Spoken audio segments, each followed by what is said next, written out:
Hi, I'm Nick, And I'm Julie. and we are pin enthusiasts from Orlando, Florida. We have been trading pins for about a year now, and we wanted to share some of our experiences with you. Yeah, so if you're thinking about getting more involved with the pin trading hobby, this is the video for you. And now it's time to start our pin venture.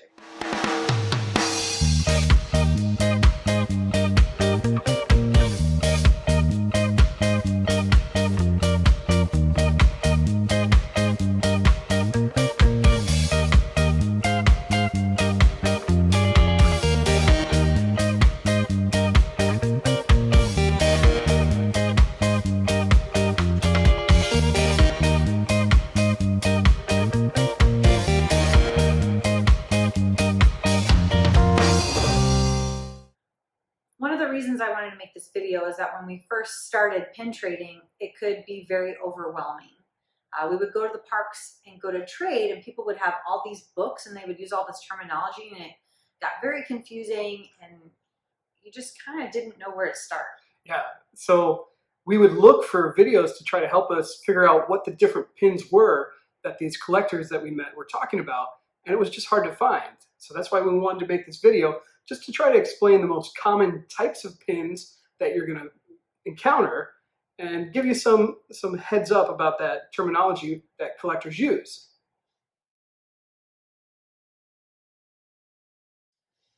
So Julie, what do you think, where do you think we should start? We should probably start with the most common types of terminology that they're going to encounter when they... Oh yeah, so the three most common types of pins, and actually this is almost like the baseline type of pin that you can find, is open edition, limited release, or limited edition. So open editions are going to be pins that you can find pretty much at any pin store in the resort area. And there's not a set time or a limited number of these pins that are sold. In fact, you can find them for sometimes almost a year. Yeah, or more. Long periods of time. And that's different from a limited release. A limited release is a pin that's available for a set period of time. But typically that period of time, it's not disclosed. So it could be a week, it could be available for a few months. But once that time period is up, then the pins will no longer be in the stores. One of the things that makes me think about these types of pins the most are if you think about the Food and Wine Festival or the Flower and Garden Festival, they have those pins that are like released for those like special events. Yeah, that's a great example. They'll be available during those events, and then once the event's done, those limited release pins are gone.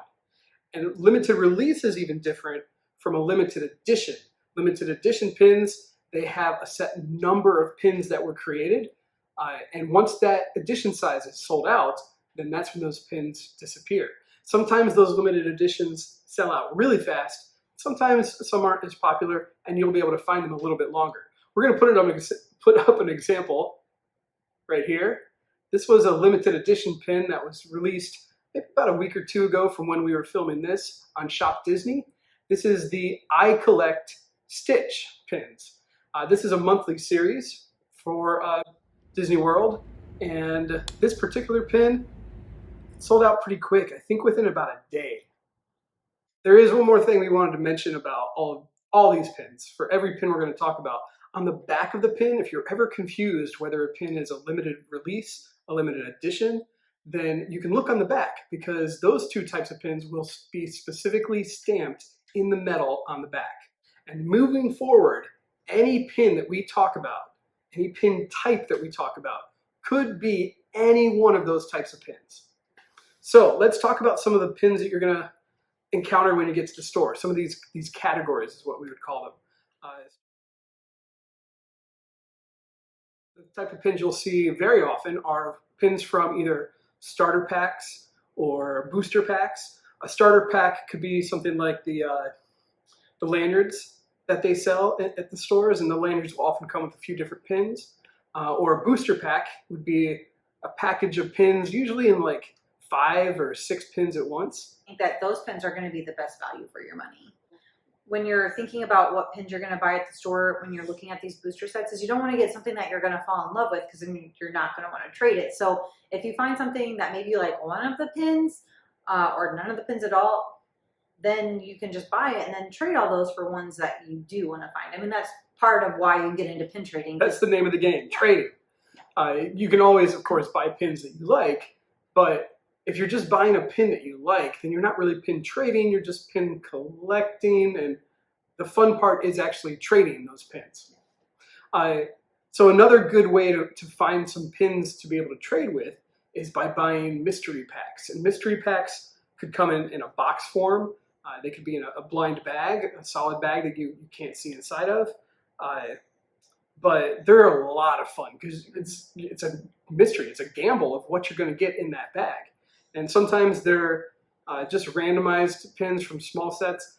Sometimes they're really, really pretty pins from a limited edition release. Yeah, it's a lot of fun to open those pin boxes. You'll find a lot of videos on YouTube of unboxing videos for mystery boxes. We like watching those. They're a lot of fun. Within all those pin categories too, there are some special releases at the parks sometimes. So occasionally Disney will release a pin that's available only for pass holders. So you have to show your annual pass in order to buy that pin.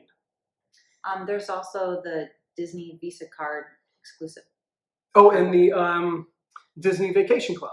Now, a lot of times within the collecting world, we will abbreviate that as DVC. So all those are pins sold exclusively to people that are members or part of those specific programs. And there's one thing that you're forgetting. Oh, what? Hidden Mickeys. That's right. So hidden Mickeys, they're not something that traditionally you're going to find in the store. A hidden Mickey is a pin that Disney creates, and then they give out to their cast members to put on the cast member lanyards that they wear. So the only way normally that you can get that hidden Mickey pin is to actually trade with that cast member. Now, after the hidden Mickey pin series has been released for a while, Disney will come out with some blind bags. I kind of consider those limited release, even though hidden Mickeys are not a limited release. They make a lot of those pins, but you never know how long the series of hidden Mickey pins are going to be available for sale in the blind bags.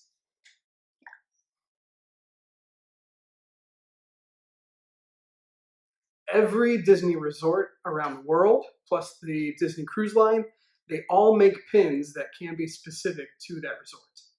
So I think we should start with our hometown. So Orlando, so that means Walt Disney World. So you got Magic Kingdom, Epcot, Animal Kingdom, and Hollywood Studios. Yeah. So each of those parks could have a pin specific to them. Walt Disney World in general could have a whole pin available only at Walt Disney World, but all throughout the resort. And each hotel within Walt Disney World, each resort, will have a pin made exclusively for them. On the other coast, we have the Disneyland Resort. And you've got 2 parks out there, so those 2 parks could also have their own pins. We have this general theory that California has better pins. That could be just because the grass is always greener, so you always want what you can't get quite as easy. But it seems to us that they get some really cool pins out there in California. Oh, but if we're going to talk about really cool pins, Julie, your favorite? That would be Disneyland Paris. Yeah. Yeah, every time I say Disneyland Paris pin, I'm like, wow, the quality is amazing, and I don't know, it's just something different about those pins that you don't necessarily get from the pins that they sell here. And I've never really compared it, but in my mind, the Disneyland Paris pins are bigger. Maybe they're not. I don't know. Maybe I'll compare some at some point. But to me, they are bigger, and definitely what you said earlier, a little bit higher quality. They're really nice pins. Speaking of also an area that makes really nice pins is going to be the Tokyo Disney Resort. Tokyo Disney Resort makes pins that are very unique. You have a favorite pin of yours that's from Tokyo. I do. We'll put it right here. And I got this pin from trading with someone in the park. You traded this one in the park? I did.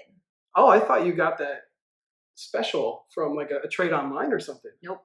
Wow, that's a really cool find. What do you like about these pins? I just think that they look a little bit different than any of the other Disney pins that they have. And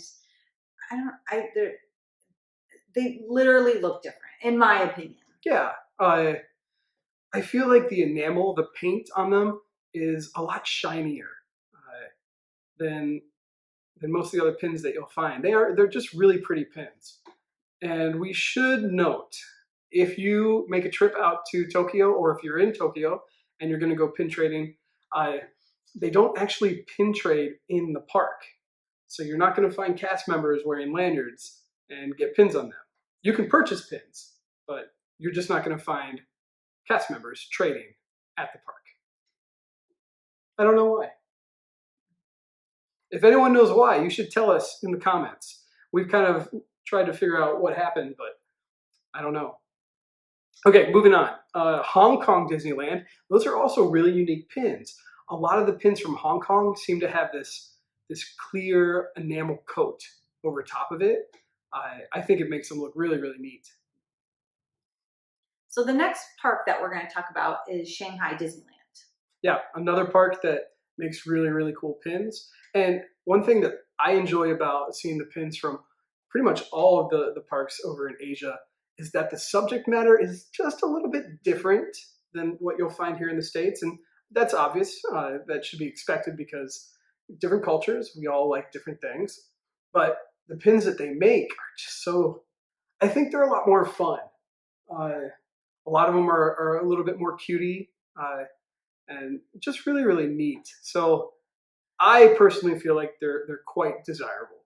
When I see a Shanghai or a Hong Kong or a Tokyo pin, I just kind of get excited that there's this really cool thing in front of me. And we have an example of one of these pins. Yeah, so this one isn't cutesy, but it's one of Julie's favorites. Yeah. Right up here. I got this pin from a pin trading night at Disney. Yeah, this was a really, really great trade. Some good friends of ours traded us this pin. We appreciate it a lot. Mulan is one of Julie's favorite movies, so it's a special pin for her. Yeah. And we should also mention that if you were here in Orlando with us trading pins and you had pins from Shanghai or Tokyo or Paris, those pins are going to be more desirable here in Orlando because we don't have access to them. Just like if Julie and I ever went to visit any of those parks, we would definitely take some of the pins that are exclusive to this area because we would hope that the collectors out there would be excited to see them. So the farther away that you get from the origin of that pin, the more desirable that pin becomes. And then we have the cruise line. Oh, yeah. Okay, the last place that we're going to talk about producing pins is Disney Cruise Line.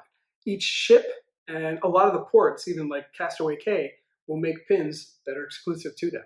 And we do have one example of one of these pins. I got this from a pin trading night on New Year's Eve. Oh yeah, that's a cool event. Yeah, at Animal Kingdom.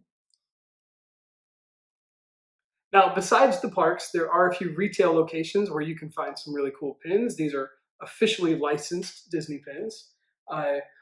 Clubs are an option. So Disney has one official club that's D23, and then they have their exclusive Club 33.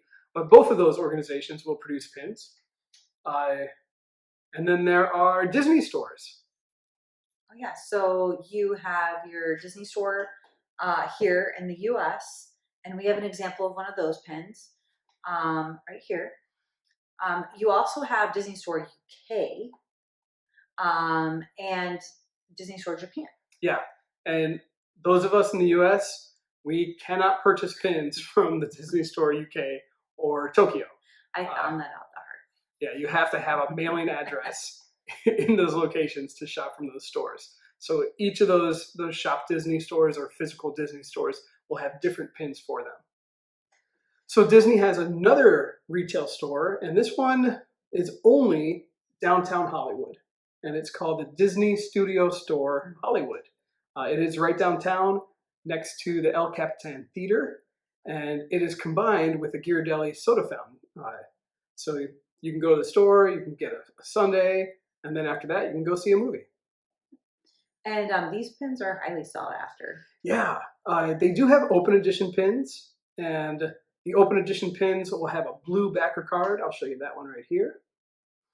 And then they have limited release pins and limited edition pins. Those limited edition pins from the Studio Store Hollywood, they're hard to get. They have a very unique lottery system on how to be able to purchase those pins. You essentially have to line up in the morning before the day of the pin release, and then I don't know exactly how long. We've never gone out to do it ourselves, but at some point in the morning, cast members will come out and distribute a voucher, a ticket essentially, and that ticket or voucher will have a number on it, and that number is your spot in line. And it's also random.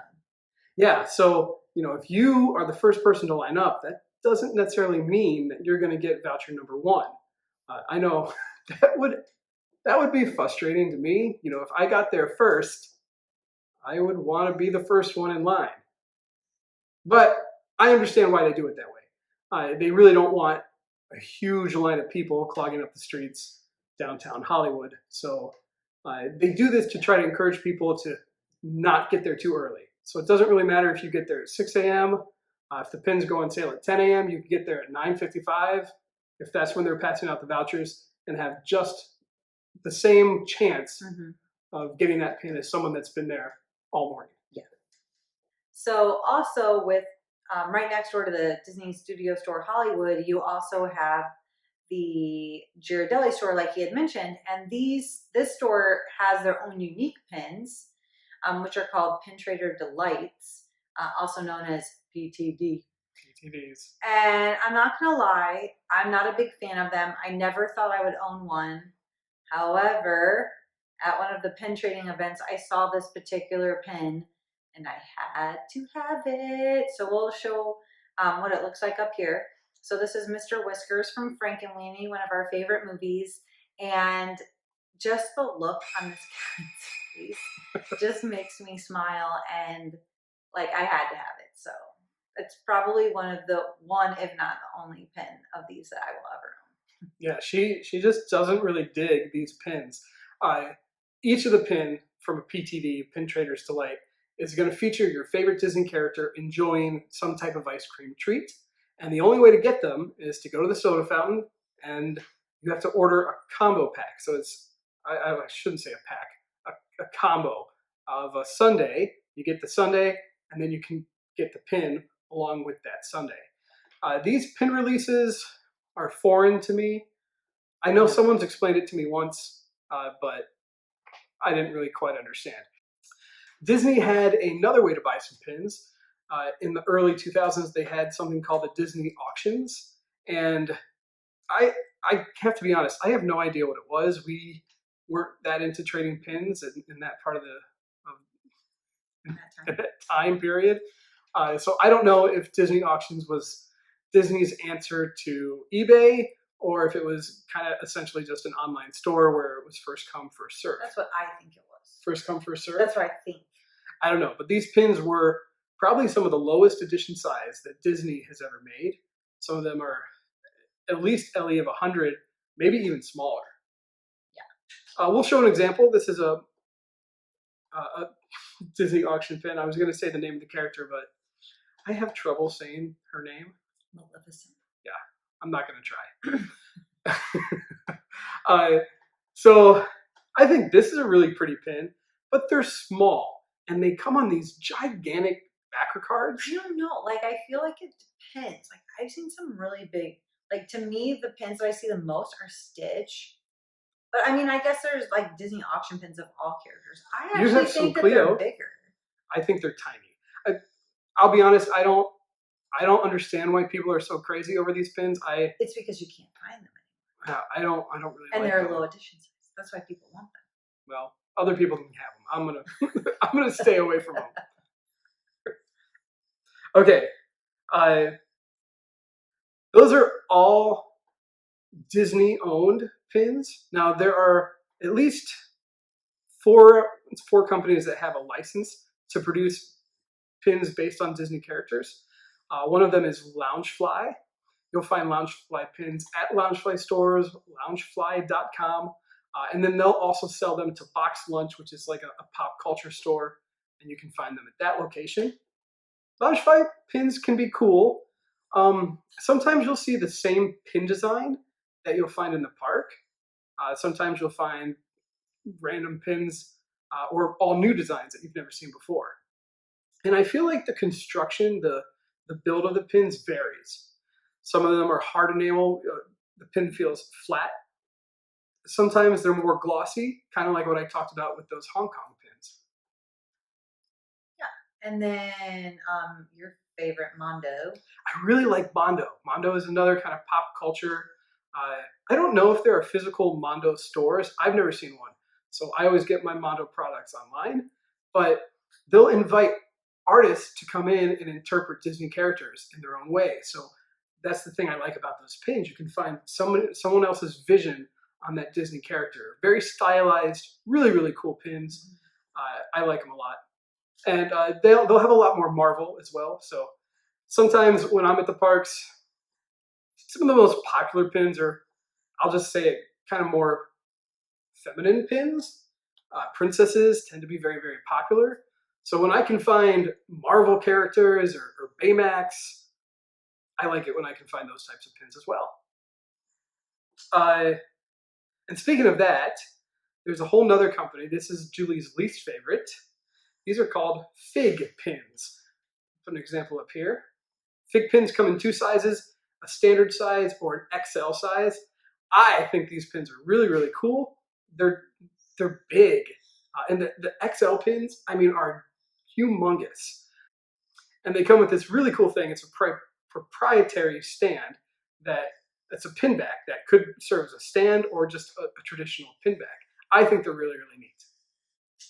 And my other favorite is Acme, are also known as Artland. Yeah. I love these pins. They're huge. And my philosophy is the bigger, the better. Yeah. They are so big. I'm going to, instead of putting a close-up right behind us, I'm actually going to grab one that we have right here, just so I can put it up against my hand, and you can get an idea about how big it is. These are huge pins. And she's right. Big pins are just really impressive to look at. We'll put a close-up so you can see it a little bit better right up here now. And they have also ranges of limited edition sizes that you can buy as well. But these are some of my favorite pins that I own. Yeah.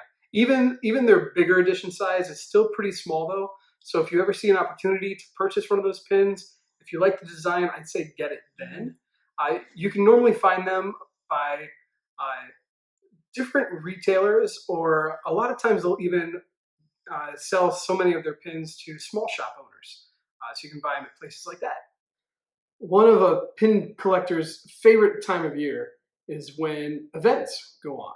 Disney will put on certain events, sometimes quarterly or sometimes annually. And these are great ways to meet other collectors and get some exclusive pins. So let's go over some of those events that take place. We've attended two of these. Disney has quarterly pin trading nights. And they do this at Walt Disney World, Disneyland, and Disneyland Paris. We'll put up an example of one of the exclusive pins that you can get at these events. They're a lot of fun. Now, these events, at least here in Florida, we've never gone out to the one in California or Paris, but at the Florida pin trading nights, there are no pin trading boards. So it's just a place where collectors can come together, trade with each other, and then Disney will put out some previews of some of the pins they're going to be releasing in the next few months. So those are always fun to look at too. Yeah. Over in Hong Kong, from best we can tell, they don't necessarily do a pin trading night, but they do something called, let me look at my notes, Pin Trading Fun Day.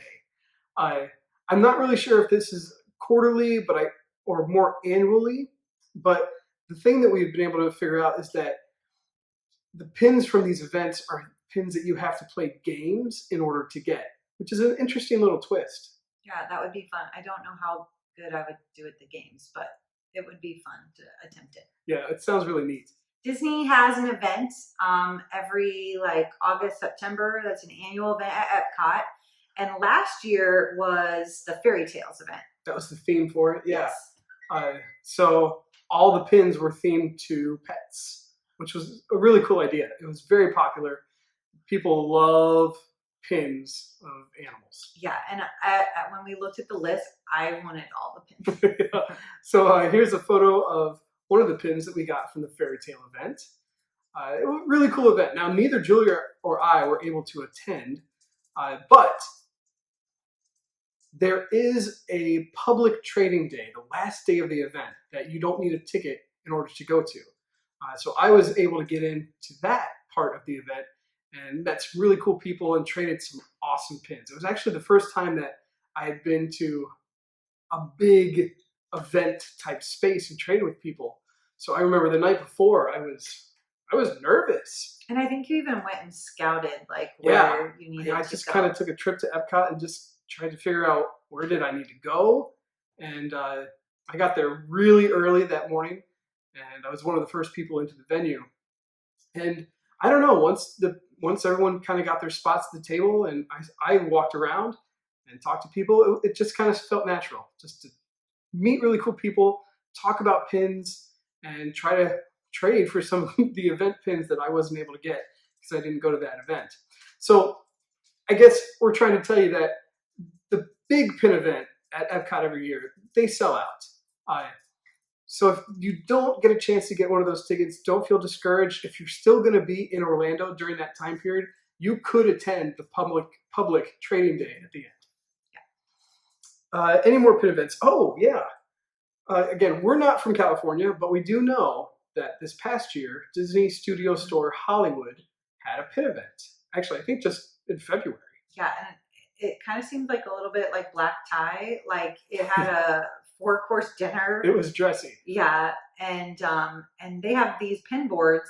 I think you're only allowed to go up to them so many. Like I think you get tickets. Yeah, the pin boards also exist at the big event at Epcot every summer, and those pin boards can be a little bit stressful.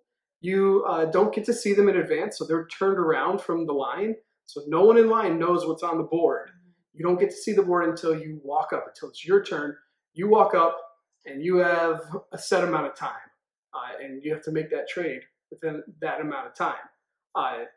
And Julie had mentioned that there are some really cool types of pins that you can find on there, like the artist proof. What is that? What's an artist proof? An artist proof is a pin that the factory makes, and then they send it to the artist to agree that those are the right colors and the techniques and everything that they wanted for that pin. So the artist kind of signs off on it before they mass produce it. And then that artist proof sometimes is available to the public? No, not typically. It's stamped on the back, and then I think Disney holds on to those pins for a pin event like the one out in California and the one at Walt Disney World. So the artist proof will have a specific stamp. We'll try to get a picture up here so you can know what you're looking for. This is, again, one of those times you want to check out the back of your pin to see if there's anything unique about it. Cast exclusives are another category of pins. These are pins that are made available only to cast members. There's a few different options for cast members to buy those, so we'll just talk about some of them. Where's the picture right here? This is the Up Movie Anniversary Collection pin. This was released in 2019. There were only 1,000 of these, so this is a limited edition of 1,000. And cast members could buy this pin at Walt Disney World or at Disneyland Resort at their Company D locations. Company D will have this series. They might have a few other series this year. Right now, a popular series from the Company D stores is called Music to My Ears. I think we could put a picture up here too, one of those pins. There is the Disney Employee Center. Those pins will be abbreviated as DEC. This is, again, low edition pins. 50, I believe. Maybe around 250. Here's an example of a DEC pin. Over at the Walt Disney Imagineering campus, this is in Glendale, they have a store. It's called Mickey's of Glendale. And at Mickey's of Glendale, those cast members that work at that campus can buy really exclusive low edition pins. And within the pin collecting community, we call those WDI, Walt Disney Imagineering pins. These pins are gorgeous. We'll put up a close-up of one right up here. This is a profile pin. I'm not sure exactly how long Disney's been producing these profiles. I think for a few years, and they're highly sought after. And if you ever go to trade for one of these pins, or if you ever have, the ability to buy one, you always want to keep the backer card. Yes. Number one rule. Keep the backer card. No. So with all those pins from the cast exclusive, the different stores, all the different locations, some of them will have different types of waffling or stamping on the back. For example, we'll try to get a picture of the back of a WDI pin put up right here. You can see instead of a Mickey head shape, they've got Mickey's sorcerer hat printed on the back there. The DEC pins, from best we can tell, are pretty basic. We'll try to get a picture up here again. And this is just another way for us to encourage you, when you have a pin, look at the back so you can check out what does it look like? Is it a limited edition? Do you have one of those rare artist proofs? You can find out all that information on the back of the pin. And then you can also find the year that it was made, which will also kind of give you an idea of how rare it is too, if it came from a long time ago. All right, we have two more types of pins to talk about. One of them is not a lot of fun. It's not my favorite topic, and it's very in-depth. We could probably do a video just on these types of pins, but we're just going to kind of skim over them briefly. They are the fake pins. Unfortunately, sometimes when a official pin is being produced at a factory, the mold for that pin could get stolen, and then unauthorized copies of the pin can be made and then distributed, sold directly to customers.